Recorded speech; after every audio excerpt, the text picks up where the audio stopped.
నమస్కారం ఘంటారవానికి స్వాగతం. ముందుగా ప్రధాన అంశాలు. వడ్డేర్లకు 15% మైనింగ్ లీజుల కేటాయింపునకు ప్రతిపాదన. వచ్చే కేబినెట్ భేటీ కల్లా సిద్ధం చేయాలని అధికారులకు సీఎం ఆదేశం. మద్యం కేసు నిందితులకు ఈ నెల 24 వరకు రిమాండ్. బెయిల్ పిటిషన్లపై తీర్పు రిజర్వ్ చేసిన ఏసీబీ కోర్టు.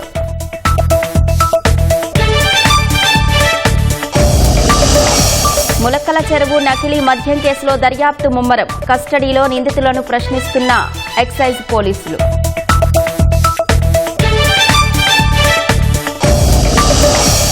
నిధుల దుర్వినియోగం కేసులో ఐపీఎస్ సంజయ్కి ఝలక్. అక్టోబర్ 31 వరకు రిమాండ్ పొడిగింపు.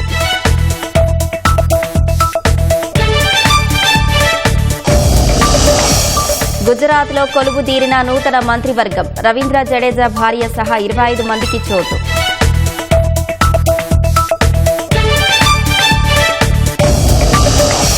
మావోయిస్టు ఉద్యమ చరిత్రలో మరో అతిపెద్ద లొంగుబాటు. 208 మందితో కలిసి 153 ఆయుధాలు అప్పగించిన ఆసన్న.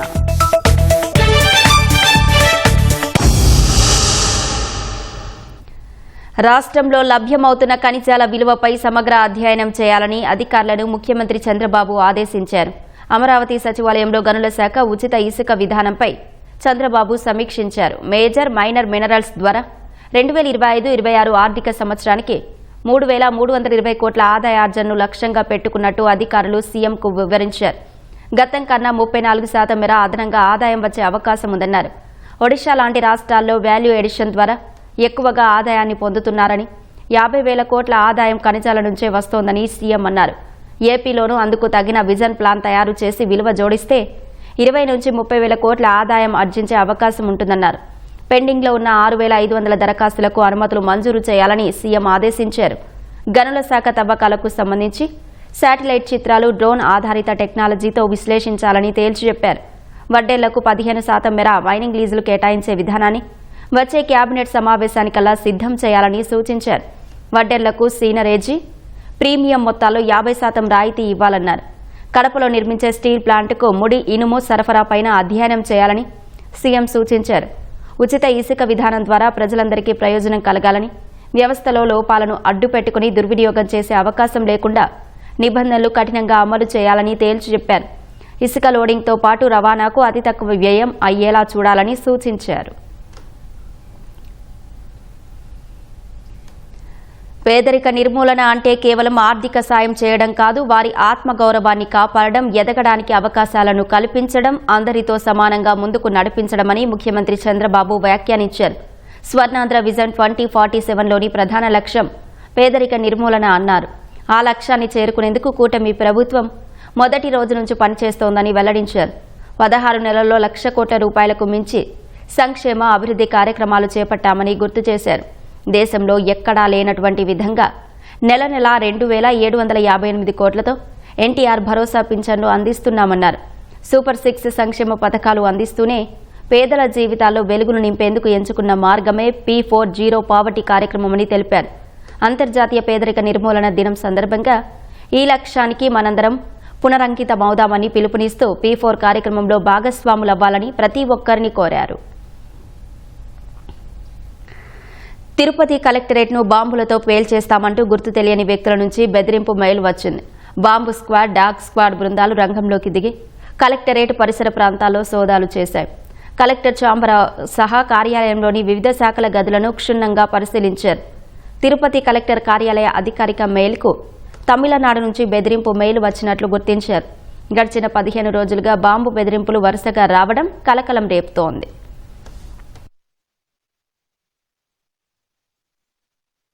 అన్నమయ్య జిల్లా ములకల చెరువు నకిలీ మద్యం కేసులో 10 మంది నిందితులను అబ్కారీ పోలీసులు కస్టడీకి తీసుకున్నారు. ఈ కేసులో 23 మందిపై కేసు నమోదు చేసిన అధికారులు ఇప్పటిదాకా 14 మందిని అరెస్టు చేశారు. మదనపల్లె సబ్ జైల్లో రిమాండ్ ఖైదీగా ఉంటున్న నిందితుల్లో 10 మందిని విచారణ కోసం కస్టడీకి తీసుకున్నారు.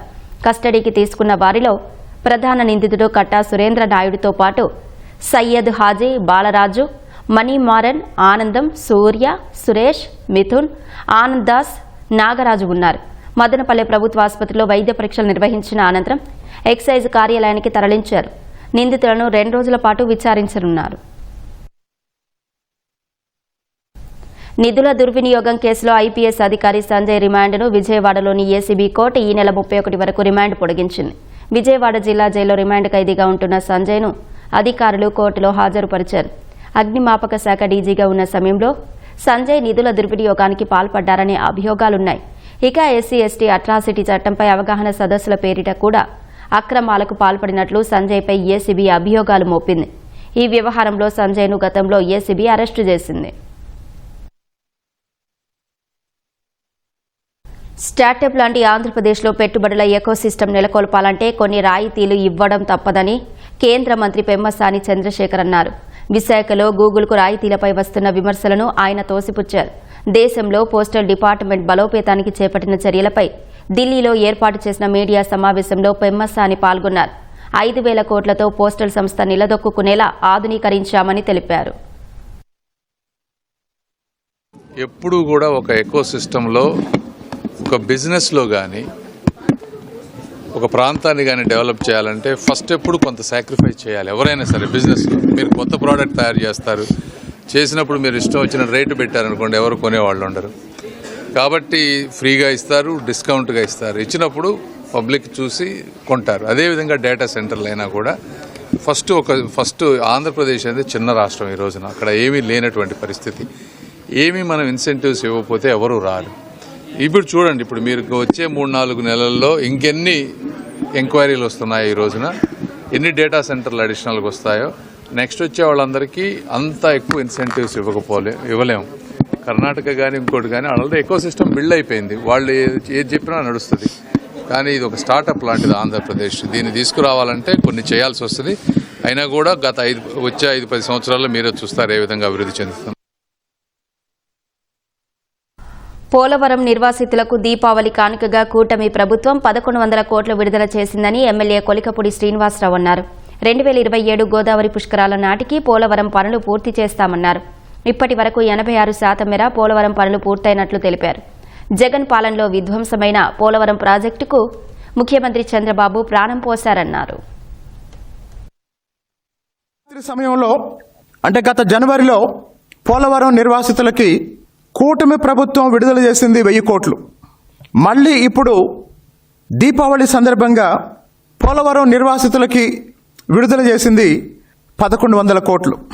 అంటే 16 నెలల కూటమి పాలనలో పోలవరం ప్రాజెక్టు నిర్వాసితులకి చంద్రబాబు నాయుడు గారి నాయకత్వంలో విడుదల చేసింది 2,100 కోట్లు. మరి దీన్ని జగన్మోహన్ రెడ్డి 5 సంవత్సరాల పాలనతో పోలిస్తే 5 సంవత్సరాల్లో జగన్మోహన్ రెడ్డి ఒక్క రూపాయి కూడా విడుదల చేయలేదు.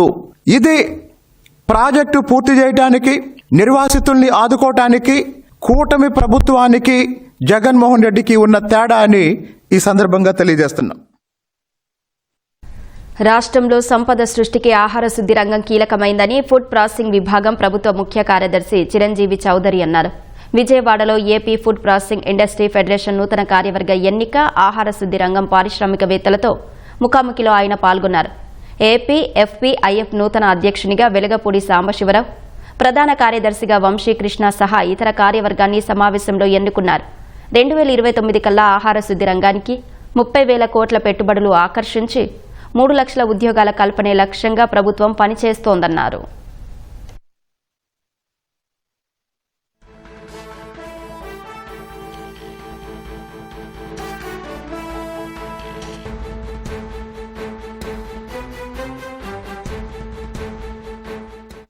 ఆపరేషన్ సింధు స్ఫూర్తితో ఆత్మనిర్భర్ భారత్ నినాదంతో అనేక నూతన ఆవిష్కరణలు సిద్ధం చేసినట్లు naval systems and material director general doctor Haraprasad తెలిపారు.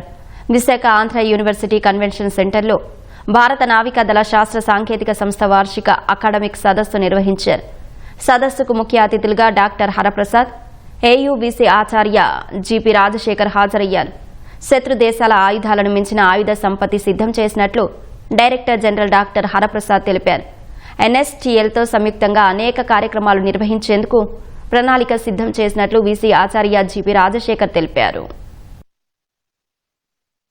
టెక్నాలజీ విజన్ 2047 ఏదైతే వికసిత్ భారత్లో ఒక కాంపోనెంట్గా ఉందో ఆ లక్ష్యాలని నెరవేర్చాలంటే ఇప్పుడు అకాడమియా ఏ విధంగా సన్నద్ధం అవ్వాలి, ఈ గవర్నమెంట్ రీసెర్చ్ ఆర్గనైజేషన్స్తో ఏ విధంగా కొలాబరేషన్ చేయాలి, సో దానికి సన్నద్ధం అవడానికి ఈ అకాడమిక్ కాన్ఫరెన్స్ తప్పకుండా ఉపయోగపడుతుంది. అలాగే మన స్వర్ణాంధ్ర 2047 విజన్, వికసిత్ భారత్ 2047 విజన్కి అలైన్ ఉండడం వలన తప్పకుండా ఈ రీజియన్లో ఇటువంటి కార్యక్రమాలు నిర్వహించడం ద్వారా ఇక్కడ ఉన్న యంగ్ యూజీ స్టూడెంట్స్, పీజీ స్టూడెంట్స్కి ఈ టెక్నాలజీ మీద అవగాహన వచ్చి ఎటువంటి ప్రాజెక్ట్స్ చేయాలి, ఎటువంటి రీసెర్చ్ టేకప్ చేయాలి అనే అవగాహన వస్తుంది. ఈ సందర్భంగా ఆంధ్ర యూనివర్సిటీ ప్రస్తుతం సెంటినరీ సెలబ్రేషన్స్ చేస్తున్న దృష్ట్యా ఇటువంటి కార్యక్రమాలు ఎన్నో చేయాలి. కాబట్టి ఈ ఎన్ఎస్టిఎల్ డైరెక్టర్ గారితో చర్చించడం జరిగింది. ఎన్ఎస్టిఎల్ వాళ్ళు ఆంధ్ర యూనివర్సిటీ గతంలో జాయింట్ టీచింగ్ ప్రోగ్రామ్స్ జరిగేవి, అవి కొద్ది రోజులుగా కొంచెం కారణాల వలన ఆగిపోయాయి. ఇప్పుడు మళ్ళా అవి ఇనిషియేషన్ తీసుకుని చేయడానికి కార్యరూపం దాల్చాము. తప్పకుండా వాటి సౌజన్యంతో ఇది ముందుకు తీసుకెళ్ళడానికి జరుగుతుంది. అలాగే ఆంధ్ర యూనివర్సిటీ గ్రామీణ అనుసంధాన కార్యక్రమంలో కూడా ఎన్ఎస్టీఎల్ వాళ్ళని పార్ట్ తీసుకుని ముందుకు వెళ్ళడానికి ఆలోచిస్తుంది. ఒడిషా నుంచి హైదరాబాద్కు హర్ష ఆయిల్ తరలిస్తున్న 17 ఏళ్ల బాలుని రాచకొండ పోలీసులు పట్టుకున్నారు. నిందితు నుంచి 1,15,00,000 విలువైన 5.1 కిలోల హర్ష ఆయిల్ స్వాధీనం చేసుకున్నారు. బాలుడు అల్లూరు జిల్లా జి మాడుగుల మండలం వాసిగా గుర్తించారు. ఎవరికి అనుమానం రాకుండా పిల్లలతో గంజాయి రవాణా చేయిస్తున్న ఒడిషాకు చెందిన ప్రధాన నిందితుడు దేబేంద్ర జోడియా కోసం గాలిస్తున్నట్లు రాచకొండ సిపి సుధీర్ బాబు తెలిపారు. అతను హైదరాబాద్ కు ట్రైన్ లో చేరుకొని గట్కేసర్ లో ప్రాంతంలో సస్పిషియస్ వేలో మూవ్ అవుతున్నప్పుడు ఎస్ఓటీ అఫీషియల్స్ ఆల్రెడీ ఈ పిల్లవాడిని ఈ సస్పిషియస్ సర్కమ్స్టాన్సెస్ లో ఉన్నటువంటి పిల్లవాడిని పట్టుకున్నప్పుడు అతని దగ్గర 5.1 kg హార్ష్ ఆయిల్ దొరికింది. ఈ పిల్లవాడు 17-year-old బాయ్. యాక్చువల్లీ ఇతను చదువుల్లో సరిగా ఇంట్రెస్ట్ లేకుండా ఉండడం మూలంగా ఇతని హ్యాండ్లర్ ఈ దేవేంద్ర ఒరిస్సాలో ఉంటూ ఆంధ్రప్రదేశ్ బార్డర్ లో తిరుగుతూ ఉంటాడు. ఇతన్ని తీసుకొని వైజాగ్ లో కూడా ఇటువంటి యాక్టివిటీస్ లో ఇతన్ని వాడుకోవడం, సప్లై చేయడం అవన్నీ చేశారు ఈ నేరస్తులు. ఇది first time this boy had come to our place and we caught him. Maoist అగ్రనేత కేంద్ర కమిటీ సభ్యుడు తక్కలపల్లి వాసుదేవరావు అలియాస్ ఆషన్న సహా 200 మందికి పైగా మావోయిస్టులు జనజీవన స్రవంతిలో చేరారు. నక్సల్ ముక్తు భారత్ లక్ష్యాన్ని 2026 మార్చి 31 వరకు సాధించాలని కేంద్ర ప్రభుత్వం సంకల్పించిన వేళ భారీ సంఖ్యలో మావోయిస్టులు లొంగిపోవడం ద్వారా భద్రతా దళాలు అతిపెద్ద విజయాన్ని అందుకున్నాయి. మావోయిస్టు చరిత్రలో ఇదో అతిపెద్ద లొంగుబాటుగా నమోదైంది. మావోయిస్టు అగ్రనేత కేంద్ర కమిటీ సభ్యుడు ఆసన్న అలియాస్ రూపేష్ సహా లొంగిపోయిన 208 మంది మావోయిస్టులను ఛత్తీస్గఢ్ పోలీసులు మీడియా ముందు ప్రవేశపెట్టారు. బస్తర్ జిల్లా జగదల్పూర్ లో జరిగిన ఈ కార్యక్రమంలో ఛత్తీస్గఢ్ సీఎం విష్ణుదేవ్ సాయ్ పాల్గొన్నారు. జనజీవన స్రవంతిలోకి వచ్చిన మావోయిస్టులకు పుస్తకాలు, పూలు అందజేశారు. లొంగిపోయిన 208 మందిలో ఓ రీజనల్ కమిటీ సభ్యుడితో పాటు దండకారణ్యం స్పెషల్ జోనల్ సభ్యులు 4 ఉన్నారు. డివిజనల్ కమిటీ మెంబర్లు 21 మంది, ఏరియా కమిటీ మెంబర్లు 61 మంది, పీపుల్ లిబరేషన్ గెరిల్లా ఆర్మీతో పాటు రెవల్యూషనరీ పీపుల్స్ కమిటీకి చెందిన 22 మంది ఉన్నారు. లొంగిపోయిన వారిలో 110 మంది మహిళా మావోయిస్టులు ఉన్నట్లు అధికారులు వెల్లడించారు. కేంద్ర కమిటీ సభ్యుడు ఆసన్న అలియాస్ రూపేష్ పై ₹1 కోటి రివార్డు ఉండగా మిగతా వారిపై 5 లక్షల నుంచి 25 లక్షల వరకు రివార్డు ఉన్నట్లు అధికారులు తెలిపారు. ఇది మావోయిస్టు చరిత్రలోనే అతిపెద్ద లొంగుబాటుగా భావిస్తున్నారు. లొంగిపోయిన మావోయిస్టులు 153 ఆయుధాలను అప్పగించినట్లు కేంద్ర హోంశాఖ తెలిపింది. వాటిలో 19 AK-47లు, 17 SLR, 23 ఇన్సాస్ రైఫిళ్లతో పాటు 36 303 రైఫిళ్లు, 41 బోర్గన్లు, 11 BZL లాంచర్లు, 1 పిస్టల్ ఉన్నాయి.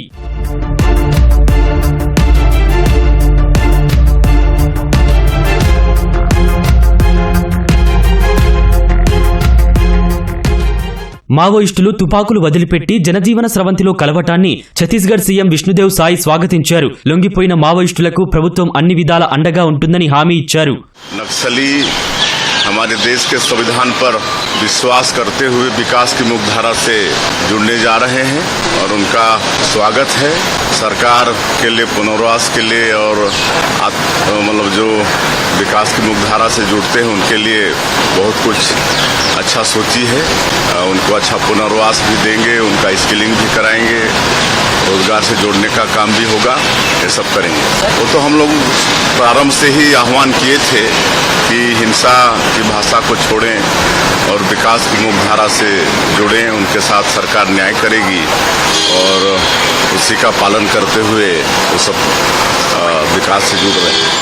2 రోజుల క్రితం మావోయిస్టు అగ్రనేత మల్లోజుల వేణుగోపాల్ అలియాస్ భూపతి 60 మంది సభ్యులతో కలిసి మహారాష్ట్రలోని గడ్చిరోలిలో సీఎం దేవేంద్ర ఫడ్నవీస్ సమక్షంలో లొంగిపోయారు. ఈ నేపథ్యంలో తాము కూడా లొంగిపోతున్నట్లు కేంద్ర కమిటీ సభ్యుడు ఆసన్న ప్రకటించారు. లొంగిపోయే ముందు తన సహచర మావోయిస్టులకు ఆయన భావోద్వేగ సందేశం ఇచ్చారు. సహచరుల్లో కొందరు ఇంకా పోరాటం కొనసాగించాలని కోరుకుంటున్నప్పటికీ క్లిష్ట పరిస్థితుల్లో లొంగిపోవాలని నిర్ణయం తీసుకున్నట్లు తెలిపారు. సొంత భద్రతను దృష్టిలో ఉంచుకుని తాను తీసుకున్న ఈ నిర్ణయాన్ని అర్థం చేసుకోవాలని సహచరులను కోరారు. అడవుల్లో ఇతర రాష్ట్రాల్లో ఉన్న మావోయిస్టులు లొంగిపోవాలనుకుంటే తనను సంప్రదించవచ్చని ఆసన్న చెప్పారు. తెలంగాణలోని ములుగు జిల్లా పోలోనిపల్లికి చెందిన ఆసన్న ఐటీఐ, పాలిటెక్నిక్ వరకు చదువుకున్నారు. 1991లో పీపుల్స్ వార్ పార్టీలో చేరిన ఆయన 1999లో పీపుల్స్ వార్ యాక్షన్ టీం సారథిగా పగ్గాలు చేపట్టారు. అదే ఏడాది హైదరాబాద్ లో ఐపీఎస్ అధికారి ఉమేష్ చంద్రను పట్టపగలే నడిరోడ్డుపై హత్య చేసిన ఆపరేషన్ కు ఆయనే నేతృత్వం వహించారు. 2000 సంవత్సరంలో అప్పటి హోంమంత్రి ఏ మాధవరెడ్డి కారును మందుపాతరతో పేల్చి చంపడంతో పాటు 2003లో అలిపిరి వద్ద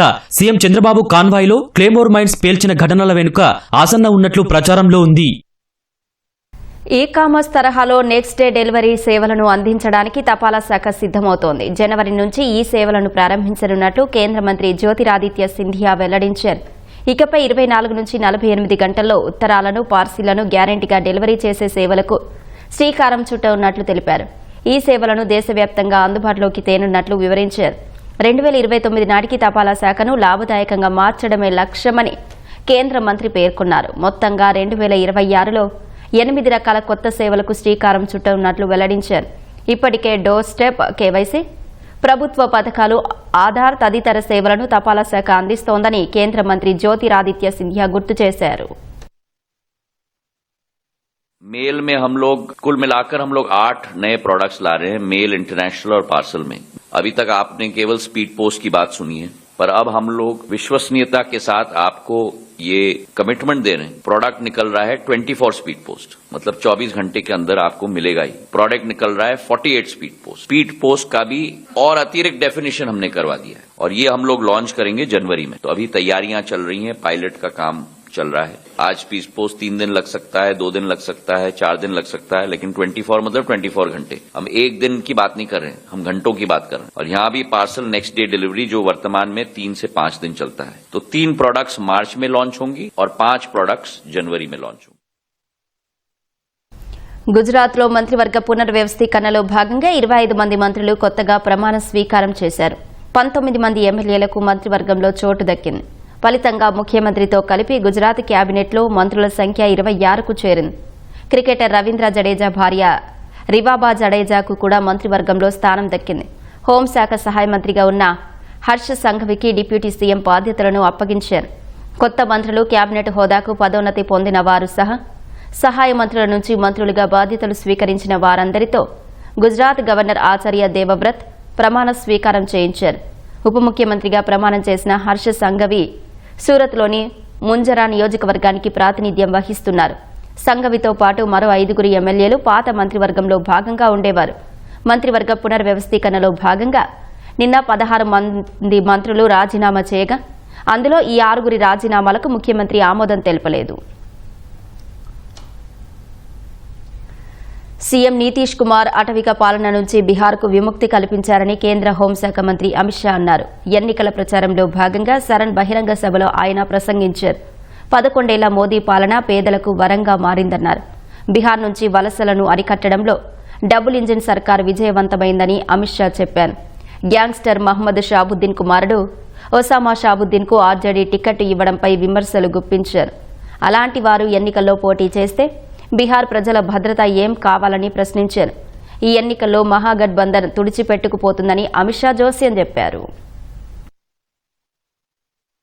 और एनडीए का जो लड़ाई है, नीतीश कुमार जी का जो लड़ाई है, वो लड़ाई उस वक्त भी लालू के जंगल राज के खिलाफ थी और आज भी जंगल राज के विचार के खिलाफ हमारा लड़ाई है कि एनडीए 20 साल में सबसे बड़े बहुमत के साथ बिहार में सरकार बनाने जा रहा है।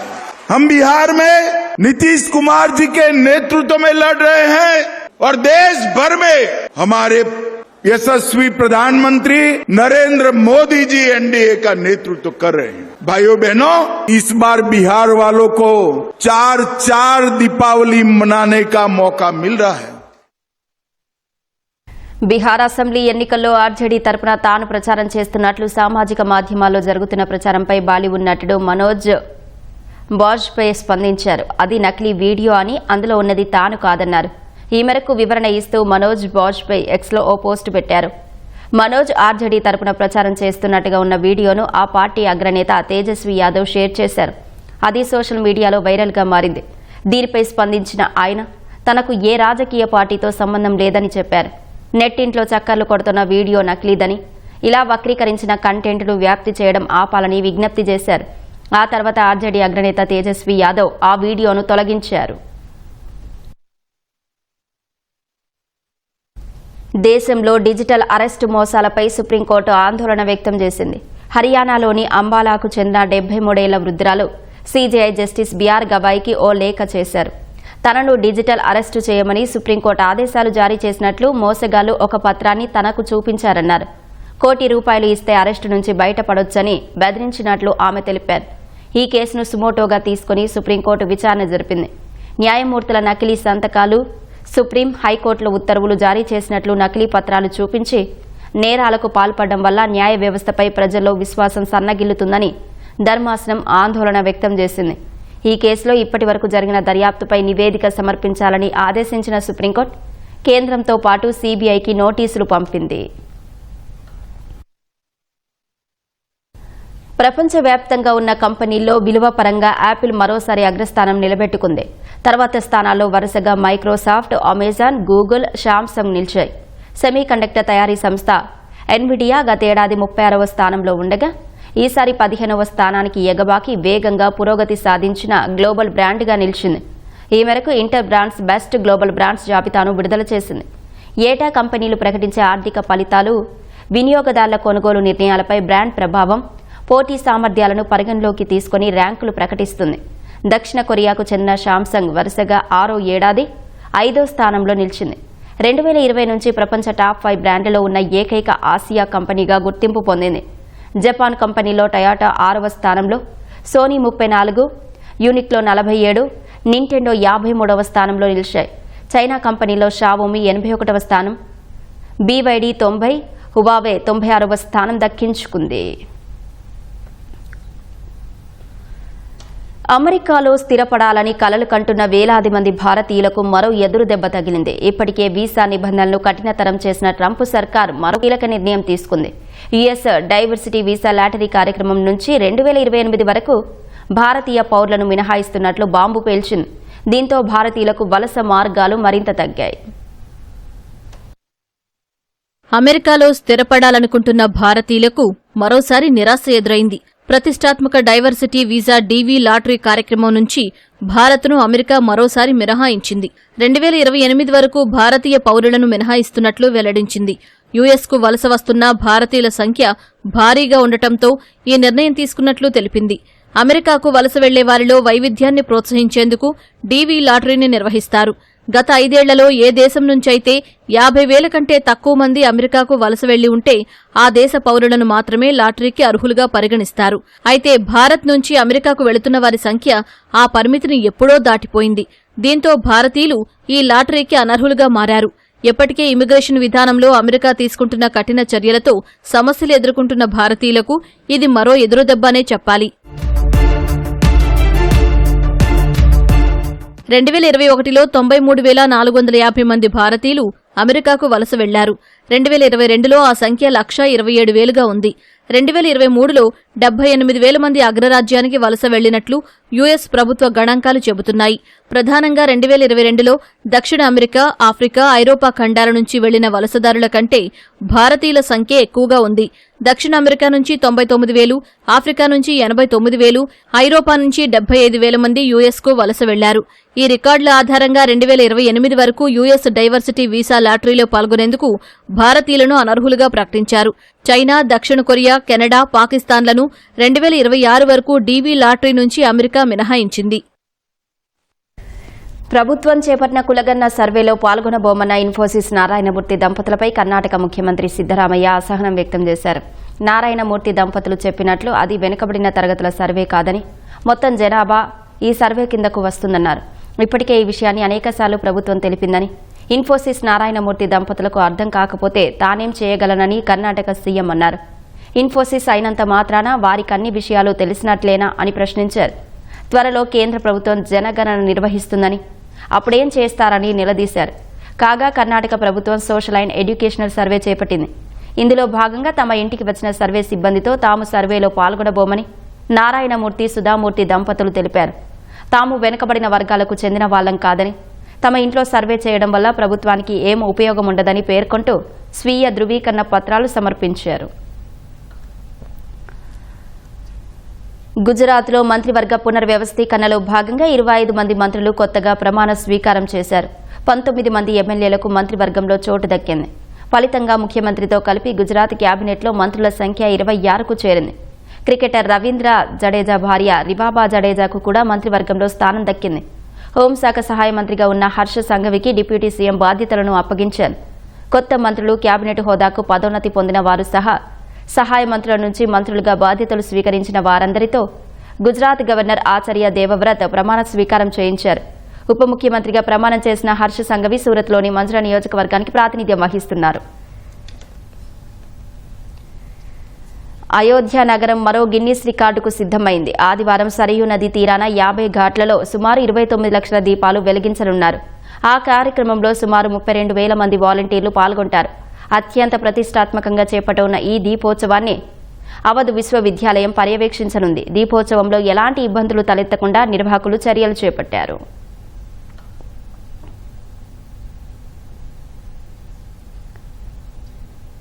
అమెరికా, సౌదీ అరేబియా మధ్య రక్షణ ఒప్పందం జరగనుంది. Saudi prince Mohammed bin Salman త్వరలో అమెరికా పర్యటనకు వెళ్లనున్నారు. ఈ సందర్భంగా రక్షణ ఒప్పందం చేసుకోవాలని ఇరు దేశాలు నిర్ణయించినట్లు మీడియా కథనాలు వెలువడ్డాయి. ఒప్పందంపై సంతకాల గురించి చర్చలు జరిగాయని, కానీ వాటి వివరాలు అస్పష్టంగా ఉన్నాయని అమెరికా సీనియర్ అధికారి తెలిపారు. సౌదీతో జరిగే రక్షణ ఒప్పందం తమ ప్రాంతీయ వ్యూహానికి బలమైన పునాదిగా నిలుస్తుందని అమెరికా విదేశాంగ అధికారులు తెలిపారు. అయితే ఒప్పందానికి సంబంధించిన వివరాలను మాత్రం వెల్లడించలేదు. అమెరికా, సౌదీ మధ్య రక్షణ ఒప్పందంపై అధికారిక ప్రకటన వెలువడాల్సి ఉంది.